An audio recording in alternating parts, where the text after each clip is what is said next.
नमस्कार, आप देख रहे हैं हेडलाइंस न्यूज। दिन भर की ताज़ा खबरों के लिए अभी सब्सक्राइब करें, साथ में बेल आइकन भी प्रेस कर लें। खबरों में आगे बढ़ने से पहले वीडियो को लाइक जरूर करें और अपने दोस्तों के साथ ज़्यादा से ज़्यादा शेयर करें। और आप किस राज शहर से न्यूज को देख रहे हैं, कमेंट में लिखना ना भूलें। तमिलनाडु में यूट्यूबर के साथ हुआ बड़ा हादसा। बता दें कि तमिलनाडु पुलिस ने यूट्यूबर कार्तिक गोपीनाथ को गिरफ्तार कर लिया है। आरोप है कि यूट्यूबर कार्तिक गोपीनाथ ने एक मंदिर के नाम पर फंड इकट्ठा किया और उसका इस्तेमाल निजी हितों के लिए किया। फिलहाल पुलिस इस मामले की जांच कर रही। वहीं इस मामले में प्रदेश भाजपा ने कार्तिक गोपीनाथ का समर्थन करते हुए प्रदेश सरकार पर निशाना साधा। पुलिस अधिकारी ने बताया कि पेराम्बलूर में अरुलमिगु मथुरा कालियम्मा थिरुकई मंदिर के कार्यकारी अधिकारी टी अरविंदन ने यूट्यूबर के खिलाफ शिकायत की थी। कर्नाटक में किसान नेता राकेश टिकैत की प्रेस कॉन्फ्रेंस के दौरान उन पर हमला हुआ है। जानकारी के मुताबिक बेंगलुरु में राकेश टिकैत पर कुछ लोगों ने पहले माइक से हमला किया। इसके बाद दूसरे शख्स ने उन पर स्याही फेंक दी। बताया जा रहा है कि टिकैत पर हमला करने वाले लोग स्थानीय किसान नेता के चंद्रशेखर समर्थक थे। घटना के बाद राकेश टिकैत के समर्थकों ने हमला करने वाले और स्याही फेंकने वाले शख्स को पकड़ लिया। वहीं इस दौरान कार्यक्रम में जमकर कुर्सियां भी चली। राकेश टिकैत ने अब इस मामले में सरकार पर आरोप लगाते हुए कहा कि यह सरकार की गलती थी, जिन्होंने कोई सुरक्षा प्रदान नहीं की। टिकैत ने कहा कि एक पूर्व नियोजित साजिश की तरह लग रहा है। मैं सरकार को जांच का आदेश देने और हमलावरों के खिलाफ कार्रवाई करने का आग्रह करता हूं। तमिलनाडु में HDFC बैंक ने अपने 100 से ज्यादा ग्राहकों को एक दिन के लिए मालामाल कर दिया। रविवार को बैंक ने उनके खाते में 13 करोड़ रुपए डाल दिए थे। हालांकि कुछ समय बाद ग्राहकों की यह खुशी काफूर हो गई। देश की बड़ी बैंक से हुई गलती अब चर्चा का विषय बन चुका है। दरअसल चेन्नई के टी नगर स्थित HDFC बैंक के ब्रांच से जुड़े 100 ग्राहकों को एक SMS प्राप्त हुआ। मैसेज के जरिए बैंक ने हर एक ग्राहक को बताया कि उसके खाते में 13 करोड़ रुपए जमा करा दिए गए हैं। मतलब बैंक की तरफ से कुल 1300 करोड़ रुपए के मैसेज भेज दिए गए। इतनी बड़ी रकम खाते में आते ही ग्राहक के होश उड़ गए। उसने पुलिस को सूचना दी, क्योंकि उसे डर था कि कहीं उसका अकाउंट हैक तो नहीं हो गया। पुलिस ने बैंक शाखा के अधिकारियों से संपर्क किया, तब बताया गया कि किसी तकनीकी गलती की वजह से SMS चला गया था।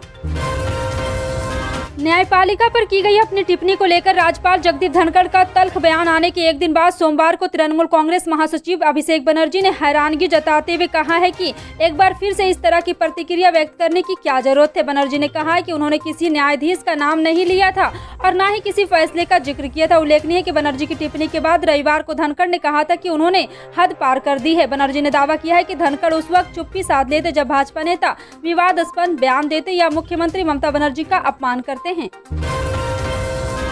दिल्ली NCR में आज दोपहर बाद मौसम ने अचानक करवट ली है। तेज आंधी के साथ कई इलाकों में बारिश भी देखने को मिली। वहीं राजधानी में दिन में ही अंधेरा छा गया, जो जहां था वहीं थम गया। हालांकि बारिश से लोगों के प्रचंड गर्मी से काफी राहत भी मिली है। तेज आंधी और बारिश के कारण उड़ानें भी प्रभावित हुई है। वहीं दिल्ली में कई जगह पेड़ भी उखड़ गए हैं। बारिश के बाद सड़कों पर पानी भर गया। कुछ जगहों पर ओलावृष्टि की खबर भी है। वहीं सफदरगंज पर हवाओं की रफ्तार 100 किलोमीटर प्रति घंटा दर्ज की गई है।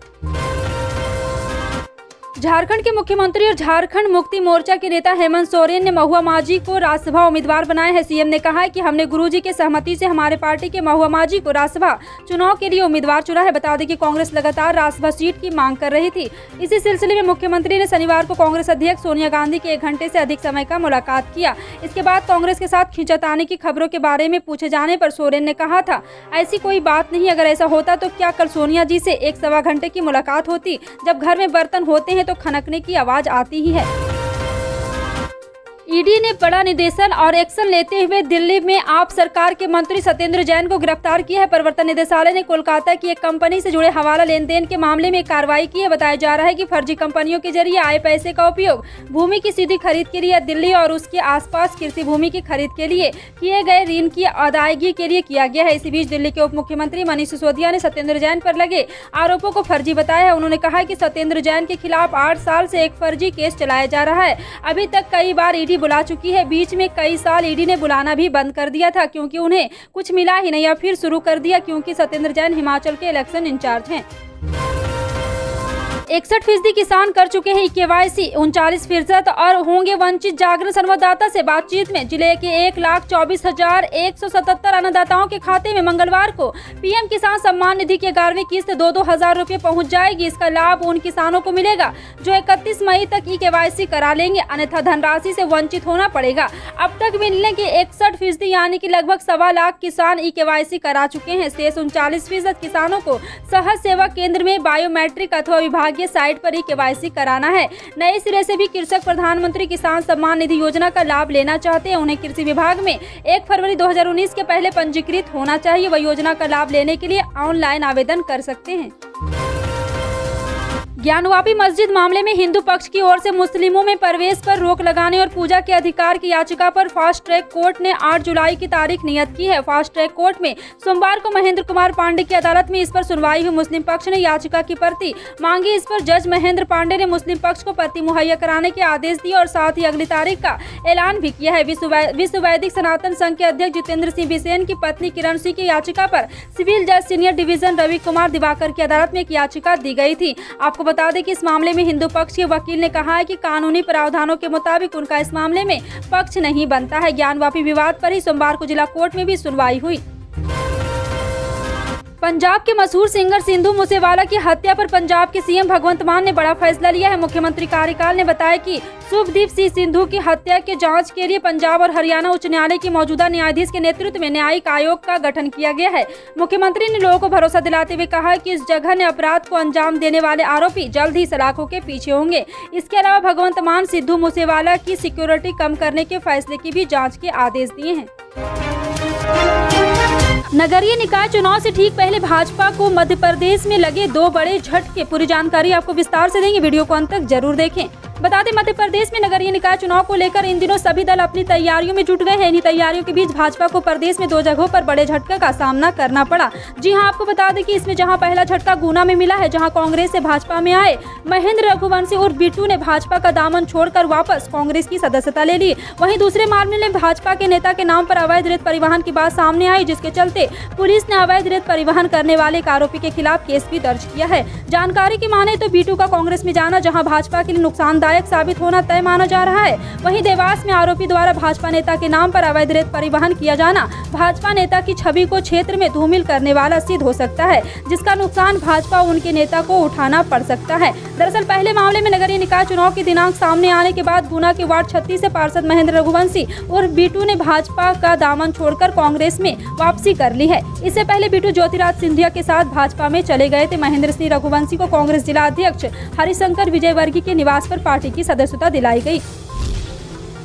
चुनावी रणनीतिकार प्रशांत किशोर ने अपनी जन सुराज यात्रा की शुरुआत कर दी है। इसके लिए प्रशांत किशोर हाजीपुर पहुंच गए हैं। यहां पीके ने चौपाल लगाई। प्रशांत किशोर पीके चौपाल लगाकर प्रशांत किशोर ने लोगों से संवाद किया और बिहार को लेकर अपना विजन लोगों के सामने रखा। यात्रा की शुरुआत करते हुए प्रशांत किशोर ने कहा है कि नई राजनीति व्यवस्था के आंदोलन के लिए लोकतंत्र की भूमि वैशाली से बेहतर कोई जगह नहीं। हाजीपुर में पीके ने कहा है कि मैं आगामी 10 से 15 महीने पद यात्रा करूंगा। इस दौरान समाज के लोगों से मिलने का मिशन है। बिहार के लोगों से मिलूंगा और उनकी बातें भी सुनना भी जरूरी है। इसके साथ ही बिहार के सुधारने के लिए अगले 15 साल का ब्लूप्रिंट तैयार कर जनता के सामने रखा जाएगा।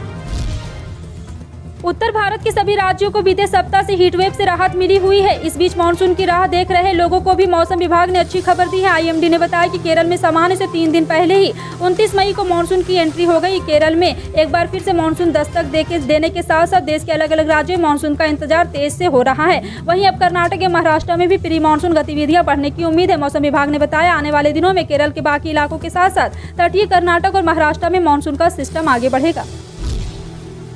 पश्चिम बंगाल की मुख्यमंत्री ममता बनर्जी ने एक बार फिर मोदी सरकार पर हमला बोला है। ममता ने 100 दिन के काम का बकाया भुगतान नहीं मिलने पर मोदी सरकार पर गंदे खेल का आरोप लगाया है। ममता ने कहा कि केंद्र सरकार ने अब तक 100 दिन का काम का बकाया भुगतान नहीं किया है। उन्होंने टीएमसी कार्यकर्ताओं को प्रदेश में केंद्र सरकार के खिलाफ विरोध प्रदर्शन करने की अपील की है। ममता बनर्जी ने ये बात आसनसोल से कही है। वहीं यहाँ पुरुलिया और बांकुरा के 4 दिवसीय दौरे पर है। ममता ने कहा है कि 100 दिन के काम का भुगतान हमारा अधिकार है और संवैधानिक कानून कहता है कि 100 दिनों के प्रोजेक्ट पर काम करने वाले मजदूरों को 15 दिनों के भीतर भुगतान मिलना चाहिए।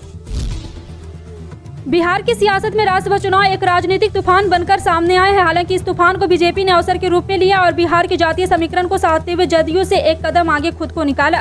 पार्टी ने ऐसे उम्मीदवार को राज्यसभा का टिकट दिया जो धानुक जाति से आते हैं। बीजेपी ने अपने उम्मीदवार की घोषणा कर दी। हालांकि पार्टी ने बिहार समेत 7 राज्यों के 16 उम्मीदवारों का ऐलान किया। पार्टी ने बिहार में सिटिंग सांसद सतीश चंद्र दुबे और शंभू शरण पटेल के नाम की राज्यसभा के लिए घोषणा कर दी है। जमीयत उलमाए हिंद इजलास में कॉमन सिविल कोड का मुद्दा छाया रहा। दूसरा दिन ज्यादातर समय इसी मुद्दे पर चर्चा और ख्याल में बीता। प्रस्ताव में सच्चर कमेटी की रिपोर्ट संसद में पेश करने की मांग के साथ दोहराया गया कि शरीयत में किसी भी प्रकार की दखल बर्दाश्त नहीं किए जाएंगे। मुस्लिम पर्सनल लॉ अपनी जगह कायम है और रहेगा। मुस्लिम समाज की शादियों और तलाक से लेकर अन्य मामलात मुस्लिम पर्सनल लॉ से ही तय होते रहे। यह हमारा संवैधानिक हक है। कॉमन सिविल कोड सरकार लाती है तो उसका भी हम संविधान के दायरे में रहकर विरोध करेंगे। देश में एक बार फिर महंगा पेट्रोल डीजल आम लोगों की जेब पर डाका डाल सकता है। अंतर्राष्ट्रीय बाजार में कच्चे तेल के दामों में जबरदस्त उछाल देखने को मिल रहा है। कच्चे तेल के दाम फिर से $120 प्रति बैरल के पार जा चुका है। यूरोपीय यूनियन द्वारा रूस के कच्चे तेल के आयात पर बैन लगाने की वकालत करने के चलते कच्चे तेल के दामों में तेजी देखी जा रही है। इससे पहले यूक्रेन पर रूस के हमले के बाद अंतर्राष्ट्रीय बाजार में कच्चे तेल के दाम 2008 के बाद पहली बार $139 प्रति बैरल के उच्चतम स्तर पर जा चुका था। विदेशी पोर्टफोलियो निवेशकों का भारतीय शेयर बाजारों में बिकवाली का सिलसिला मई में भी जारी है। मई में विदेशी निवेशकों ने भारतीय शेयर बाजारों से 39,000 करोड़ रुपए से अधिक की निकासी की है। अमेरिका में बॉन्ड पर प्रतिफल पड़ने, डॉलर की मजबूती और फेडरल रिजर्व द्वारा ब्याज दरों में और आक्रामक वृद्धि की संभावना के बीच एफपीआई भारतीय बाजार में बिकवाल बने हुए। जी हां, आपको बता दें कि इसका सीधा असर भारतीय बाजारों पर भी पड़ रहा है। फिलहाल आपका इन सभी खबरों पर क्या कहना है, कमेंट सेक्शन में टाइप करके जरूर बताएं। पल पल की अपडेट जानने के लिए जुड़े रहें आप अपने हेडलाइंस न्यूज के साथ। मिलते हैं अगली बड़ी खबर में, तब तक के लिए जय हिंद।